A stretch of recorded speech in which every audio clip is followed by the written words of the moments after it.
พี่น้องเนาะ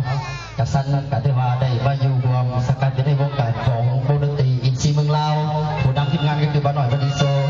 เนาะกติวาได้มาผู้บ้านสสันผู้ว่ามาแต่เพื่อนซีแข่งภาคใต้พี่น้องเนาะกติวามาย้ำคำข่าวกับฝากให้ทั้งพี่ทั้งน้องที่ได้ข่าวว่าน้อยบันดีโซนั้นตายแล้วแค่ยังมีน้องพวกที่ตายแล้วเป็นพวกย้อนตกตา40 ปลายชีวิตแต่น้อยบันดีโซนี่ยังอยู่คือเก่านะเอาฉะนั้นจะมาไว้เป็นผลงานลำตามปัจจุบันรับเดินบอกไปพี่น้องอยู่ทั้งสาวเมืองภูวงหรือว่าบ้านไก่สิบนี่กับเคียงผู้ใดไปดูสาขาขอเป็นเคยเด้อนะอย่าเหยียบขาดองแทงไหนเอาพิเศษหน่อยนะพ่อใหญ่แบกไปเด้อขอเป็นลูกสาขามาให้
เสียงตัวมือจักบาทเนี่ยเสียงตัวมือจักบาทเนี่ยผู้ใดตัวมือขอให้รวยตัวเท่าไรแห่งรวยเท่านั้นนะให้ตัวไว้พัฒนาเป็นผู้แสบผู้สาวกันให้สมบูรณ์เป็นผู้ว่าผู้แพ้วกันให้เมียไว้โอเคยังไปบ่ได้เที่ยวอยู่เท่าปีไว้เอาการทางแม่สวัสดีเพื่อนเป็นสหายไอ้น้องยิงใจเป็นต้นกาลเสาคำของศาสตร์การที่ทั้งน้องหน่อยจะมาสนักเรียนอยู่ทางหน้าทางขาทางหลังโคเดอร์เห็นบ่ครับ เห็นก็แน่ก็ยับถึงมาถนัดวิธียังว่างอยู่เราไปดอกดองหลังจากนี้ไปผู้ข่าวกับผู้ใหม่สองผลงานเพลงต่อเป็นอะไรปนาโปโลอยู่อัลบั้มสุดตั้มอิดของผู้ข่าวการถือว่ามอบให้เป็นของฝากของตนบันฟังเสียงเพลงเสียงหูบอกกันสิหูแล้วก็ผู้ข่าวที่เป็นไทยถามผู้เสือเหลืองหัวคือกันกับผู้ข่าวที่หูจักโหลดโอ้ยอาจจะสิคือกันหลายเด้อใส่ในหมวกกันพิเศษสุดอีกเรื่องอะไรกันก็พ่อใหญ่แบกไปนี่แหละโทรหาแต่ละขี่รถมาบนไหนเพิ่นกระไดอยู่ใส่มาสั่นคือว่าสิได้ยินข่าวว่าลงคอนเสิร์ตเมืองภูมิโอ้ยมาเดี๋ยวเราไปจัดต้องเมื่อยเห็นเมื่อยหาเมื่อยร้องเมื่อยเที่ยวเลยอยู่ภูมินี่พี่ได้ภูมิสีสังบัดนี้มาเฮ็ดให้เพิ่นฮักแน่จากนี้ไปผู้ข่ากับทำหน้าที่พิธีกรหน้าเวทีและจะให้พี่น้องไปพบปะสังสรรค์กับมากหลายมากหนาและตาของเผ่าซีพินที่อาจารย์น้อยบริโซเพิ่นได้เชิญมากรวมในทีมงานนี้การจะมีเป็นร่วมแต่นักห้องกิติมศักดิ์และกับพานของบันทึกเสียงมาเรียบร้อยมีทางนักห้องทรายและกับนักห้องยิงเป็นต้นการมาฝากมาตอนพี่น้อง